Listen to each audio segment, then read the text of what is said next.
कैसा होगा, हमारा देश का स्वरूप क्या होगा।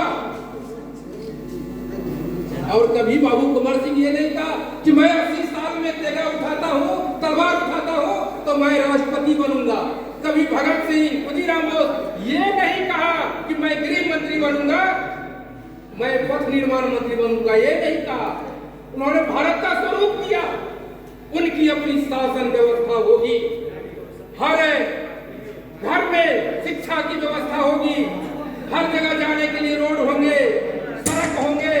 और आते आते आते क्या हुआ, 52 में आकर के संविधान बना, बहुत कमियां थी और वहां पर आकर के हम एक दल हो जाते हैं, सिर्फ नारा देते हैं वैसा भारत बनाने के लिए कि समृद्ध भारत, स्वाभिमानी भारत और शक्तिशाली भारत हमें चाहिए।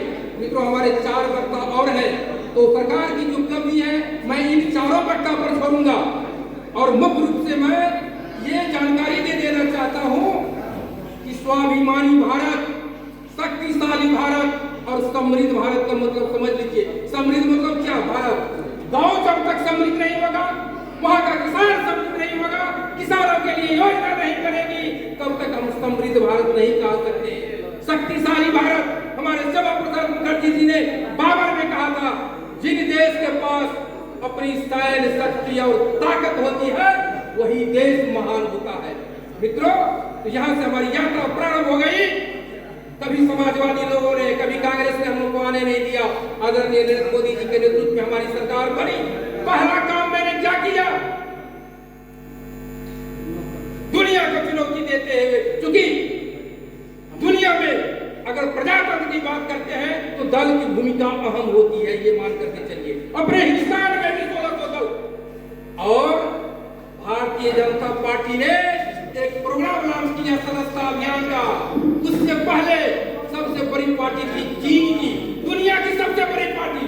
और आदरणीय नरेंद्र मोदी जी के नेतृत्व में, अमित शाह जी के नेतृत्व में हमने चीन को पछाड़ा और पछाड़ करके दुनिया की सबसे बड़ी पार्टी बन गई, सबसे बड़ी पार्टी। फिर मेरी दूसरा विकास प्रारंभ होता है, कहां से? 181 मीटर की प्रतिमा, बुद्ध की प्रतिमा चीन में है और 163 मीटर की प्रतिमा कहां है? अमेरिका में। आदरणीय नरेंद्र मोदी जी ने अखंड भारत के नारा देने वाले सरदार वल्लभ भाई पटेल के नाम पर, जिन्होंने 565 रियासत को एक किया, उनके नाम पर कांग्रेसियों ने कुछ नहीं किया। हमने एक ऐसा स्टैच्यू का निर्माण करवाया सरदार सरोवर बांध पर, 183 मीटर की प्रतिमा और दुनिया की सबसे ऊंची प्रतिमा ये है। ये काम हमारे आदरणीय नरेंद्र मोदी जी ने किया। इसके बाद हम लोग